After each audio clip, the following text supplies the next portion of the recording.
Hello, lovely people. I'm Fafa Bankas, your host, and welcome to the special edition of the Icon Show.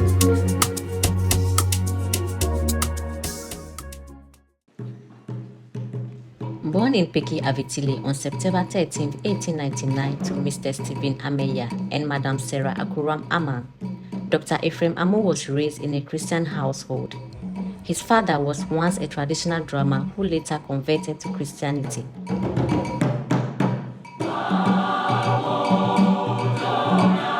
So, Dr. Ephraim Amo, the indigenous son of Peki, after retirement, lived in this house.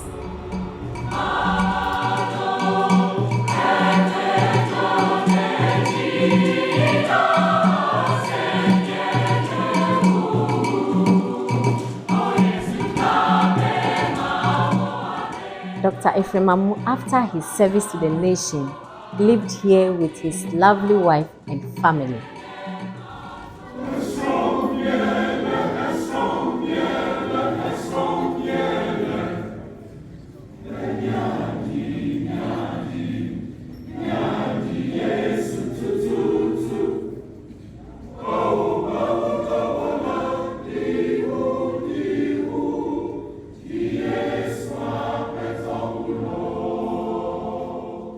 We called him Tata and our mother Nana.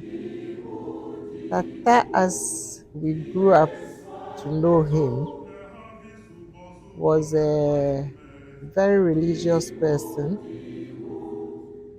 very disciplined. He was strict. He lived up to what he said. As a family, every morning we gathered together at 5 a.m. He would call all of us. And as children, very reluctant to get out of bed at the time. But, well, what can you do? So we woke up, we gathered around and had a morning devotion. And this practice went on for many years until we started leaving the house one after the other for secondary school.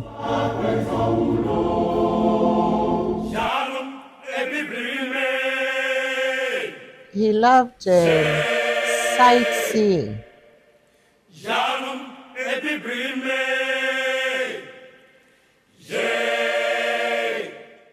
This is Ephraim Amo's car. Once it moved a visionary.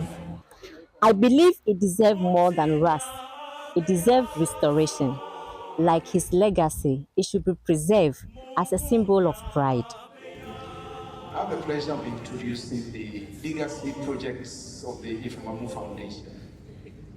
Our vision as a foundation is to celebrate Dr. Ephraim Amo through his works and to bring into contemporary relevance lofty and principled ideas of African consciousness and pride by which he lived. And finally, to restore Dr. Ephraim Amo's private vehicle, a 1948 Chevrolet AR 3689 with registration number AR 3689.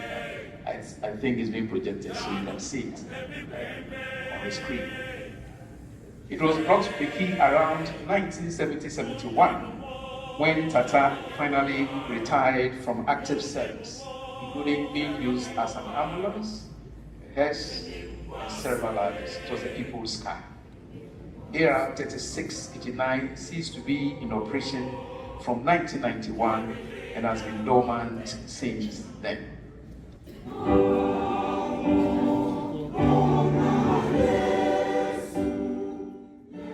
I grew up to understand things in Kumasi, and he would take us to Lake Busunchi, take us around Kumasi itself. We would go to church together because he was in music. He was the choir master at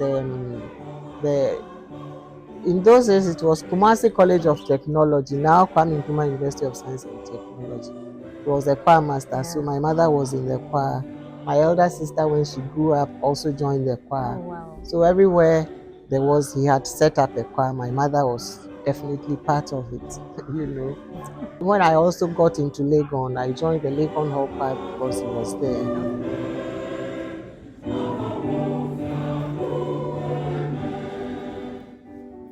In 1929, he moved to London to pursue his studies at the Royal College of Music. Staying true to his heritage, he proudly wore African clothes even in the chilly winters, making a bold statement about his identity.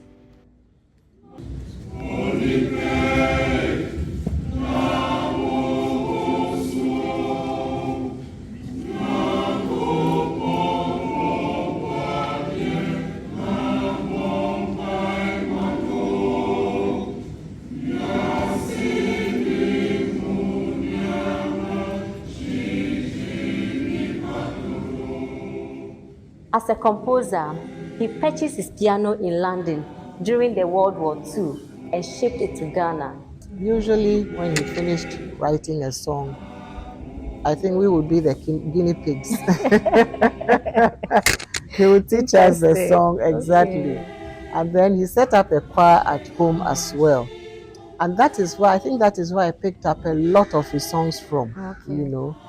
When he does something, he plays it on the piano. He would ask my mother her opinion, even though she was not that musical, you know, but she got used to it and she gave very useful, you know, suggestions or advice on that. And he appreciated it.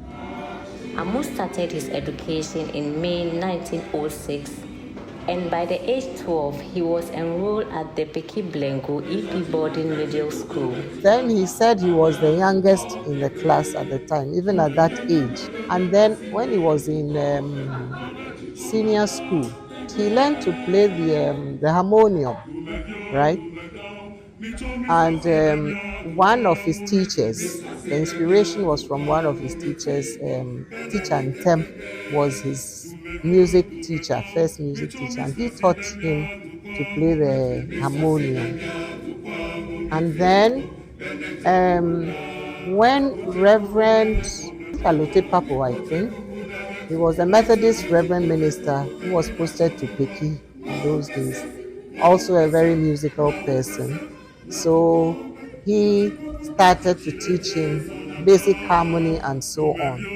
You know, so even when the Osofo left Peki to Accra, during his vacation, he would go to Accra and study, you know, and learn for the music that he was also teaching him. After Blengo Senior School, he went to Abetifi and he Abetifi. In those days, there were no vehicles, many vehicles, so he had to trek on foot to some Peki, right to Abetifi.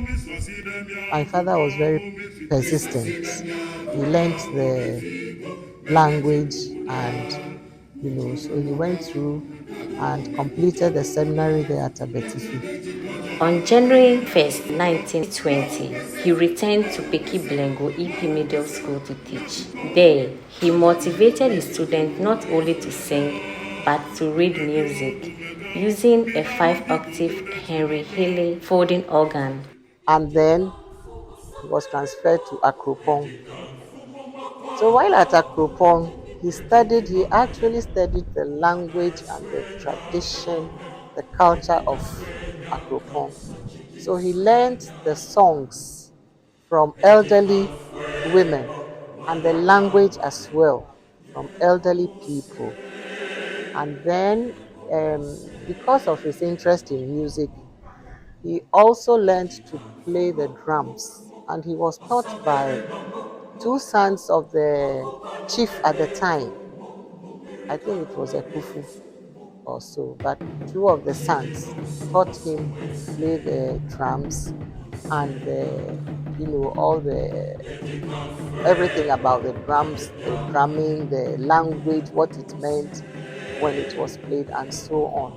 So that is how he picked up the Akan language. And because he was in Akropong at the time, And then they attended the Presbyterian church and realized that most of the elderly people were not able to sing the hymns. Why? Because they couldn't read, you know. So the participation wasn't that full. So he thought, well, these are people who come to church and they are not participating in singing, you know.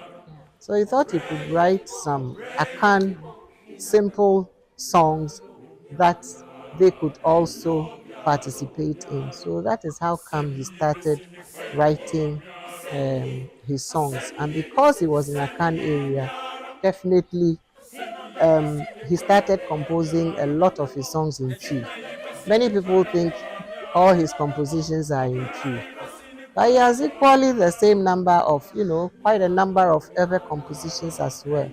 But it is just that because he spent most of his teaching time in the Akan areas, from Akropong he went to Achimota, then to Kumasi, where he taught a lot of his songs to the Presbyterian church choirs. So that's how come his Akan songs are more popular than the other ones. But let me say that these days, the other ones are also picking up. The Akans are also trying to sing the other songs now, So that's how come he started his.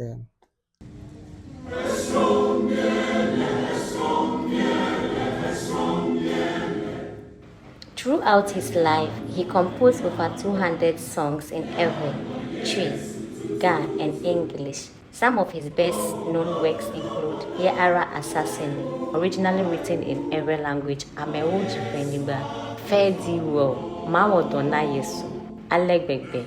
Dr. Amu was also known for promoting the atentebe, a traditional bamboo flute, and creating other bamboo instruments like the odrojaba and odroja. Dr. Ephraim Amu believes one of the best ways to preserve culture is to start with the youth. So I visited one of the schools.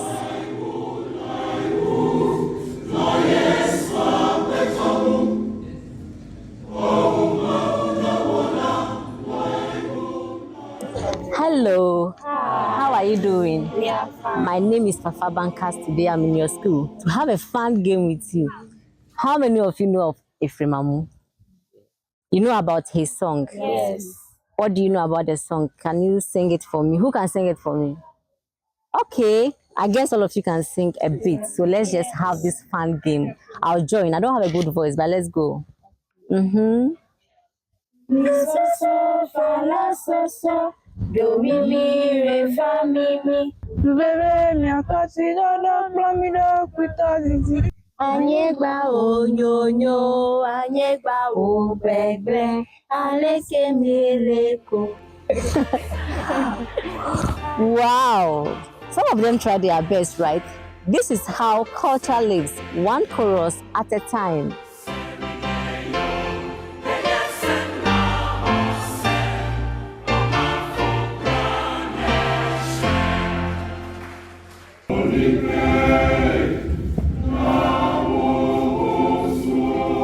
We would go to church together because he was in music. He was the choir master.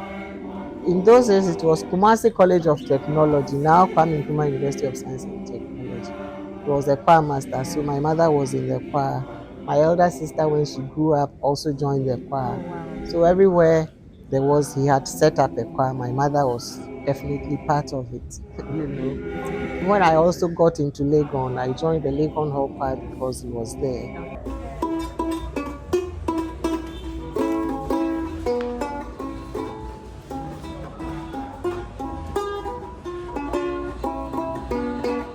Talking about this legend, I didn't meet him, especially when he was teaching. I wasn't even around at all. But his contribution to the music department at the university, I think, it doesn't need any introduction. A very wonderful person I've ever heard or seen. Now what he planted over here made us who we are now. He's a great person, and and what he was expecting to do. I think we are. I would say that the seed that he planted is still,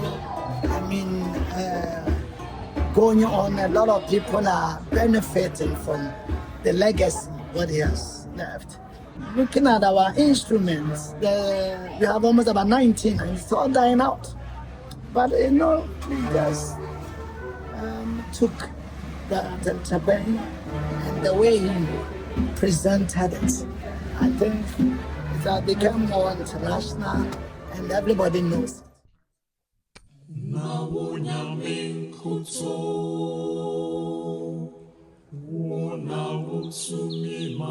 Dr. Ephraim Amu, affectionately known as Tata Amu, after his service to the nation, died at the old age of 95 and was buried here in the year 1995.